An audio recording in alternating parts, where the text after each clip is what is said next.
Hi hello नमस्कार सर्वांना. स्वागत आहे तुमचं माझ्या यूट्यूब चॅनलवर. तर चला आज आपण करणार आहोत रवा आणि गाजर यापासून रसमलाई म्हणा किंवा गुलाबजाम म्हणा, पण खूप चवीला खूप छान लागतात ही रसमलाई. तर चला आपण सुरुवात करणार आहोत. तर हे बघा, गाजर घेतलेले आहे, स्वच्छ धुवून वगैरे घ्यायचे आहेत आणि वरची साल काढून घ्यायची आहे.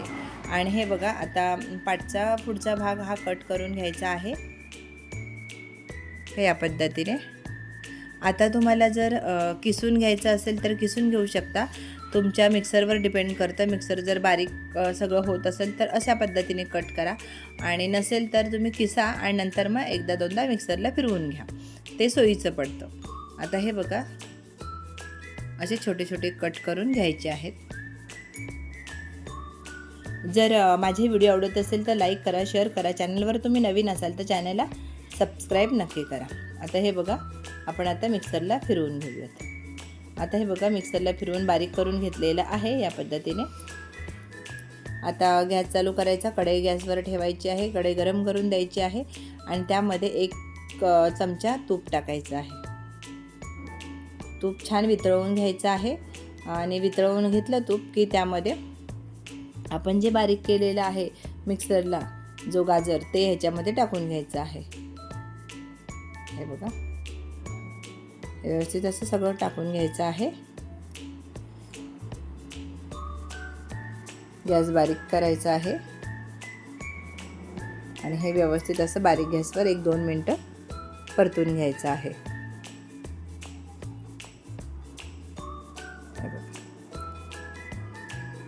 अशा पद्धतीने 2 मिनटं परतून घ्यायचं आहे. आणि त्यानंतर छोटी वाटी आहे ही 1 वाटी रवा घेतलेला आहे आणि रवा बारीक आहे. जर आपली मोठी जी आमटी वगैरे घेतो ती वाटी घेतली तर पाववाटी रवा घ्यायचा आहे. ह्या 2 गाजरसाठी पाववाटी पुरेसा आहे. आता हे बघा, हे मिक्स करून घ्यायचं आहे व्यवस्थित असं आणि 1-2 मिनटं असंच मिक्स करायचं आहे. हे बघा, बारीक गॅसच ठेवायचा आहे, फुल करायचा नाही. बघा, या पद्धतीने व्यवस्थित असं मिक्स करून घ्यायचं आहे. आणि आपण ज्या वाटीने रवा घेतलेला होता त्या वाटीने अर्धी वाटी दूध घ्यायचं आहे आणि व्यवस्थित असं दुधामध्ये हे सगळं मिक्स करायचं आहे. बघा, या पद्धतीने रवा किंवा गाजर हे व्यवस्थित असं शिजलं जायला पाहिजे. बघा, असं व्यवस्थित आता कढईला सुटायला, हे बॅटर कढई सोडायला लागलेली आहे. व्यवस्थित आता शिजलं गेलेलं आहे हे. आता झाकण ठेवून गॅस बंद करायचा आहे. 5 मिनटं तसंच ठेवून द्यायचं आहे. आता एक पातेलं घ्यायचं आहे, त्या 1 ग्लासभर असं दूध टाकायचं आहे यामध्ये.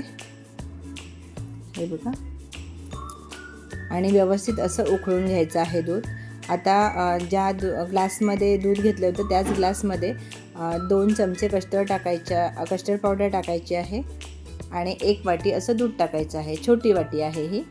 1 वाटी दूध टाकायचं आहे आणि व्यवस्थित असं मिक्स करून घ्यायचं आहे. आता मी सांगते, हे कस्टर्ड पावडर आहे, माझं प्लेन नाही आहे. यामध्ये काजू आहे, बदाम आहे, परत तुम्हाला सांगते वेलची पावडर आहे आणि साखरही आहे. त्याच्यामुळे तुम्हाला जर तुमच्याकडे प्लेन जर असेल तर हे वस्तू ॲड करा. काजू बदाम तुम्हाला जे ड्रायफ्रूट्स टाकायचे असेल ते टाका आणि साखर पण ॲड करायची आहे आणि वेलची पावडर ॲड करायची आहे. याच्यामध्ये माझे सर्वच आहे म्हणून मी काही टाकणार नाही आहे. थोडंसं साखर कमी पडेल म्हणून 1 चमचा साखर टाकणार आहे. चव घेऊन तुम्ही टाकू शकता. बाजारात ही पावडर डायरेक्टलीसुद्धा मिळते, म्हणजे सगळं मिक्स असणारी सुद्धा. तर मी ती आणली होती म्हणून मी काही टाकलेलं नाही, फक्त 1 चमचा साखर टाकलेली आहे. आता व्यवस्थित असं उकळून घ्यायचं आहे.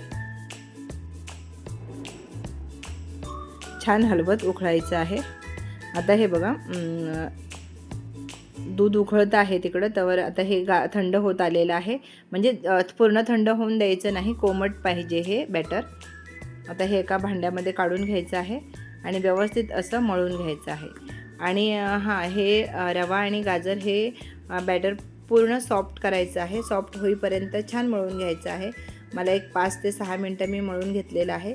असं सॉफ्ट झालं की अशा गुलाबजामला चिरा वगैरे जात नाहीत, म्हणून छान असं मळून घ्यायचं आहे. हे बघा या पद्धतीने.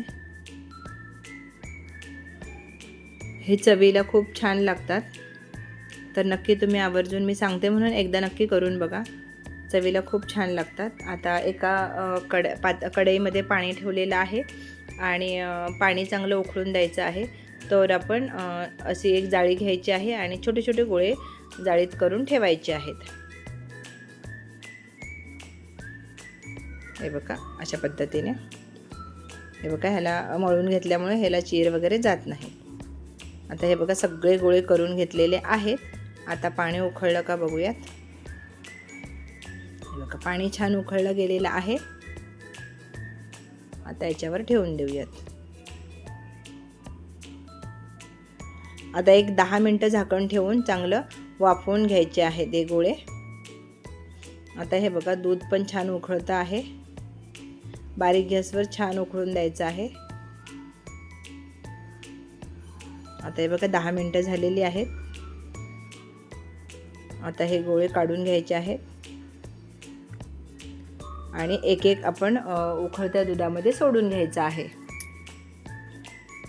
बघा सगळे एक एक करून सगळे गोळे आपण सोडून घ्यायचे आहेत. आणि हे बघा नाजूक हाताने हे हलवायचे आहेत हळूवारपणे. असं काही हे गोळे फाटत वगैरे नाहीत, पण थोडं हळूवार करायचं आहे. आता एक 5 मिनटं झाकण ठेवायचं आहे आणि बारीक गॅसवर उकळून द्यायचं आहे. आता 5 मिनटांनी झाकण काढायचं आहे.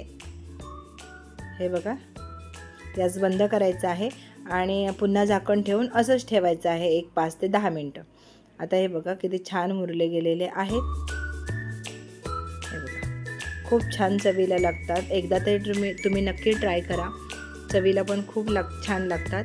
आणि वरून तुमच्याकडे जर असेल केसर तर टाकून द्या, नाही टाकलात काही फरक पडत नाही. चवीला एकदम अप्रतिम आहेत, करायला सोपे आहेत, तर तुम्ही नक्की करा. तर चला वेळात वेळ काढून माझा व्हिडिओ पाहिलात त्याबद्दल मनापासून धन्यवाद. तर चला उद्या एखाद्या नवीन रेसिपीसोबत नवीन व्हिडिओसोबत भेटू. तोवर धन्यवाद.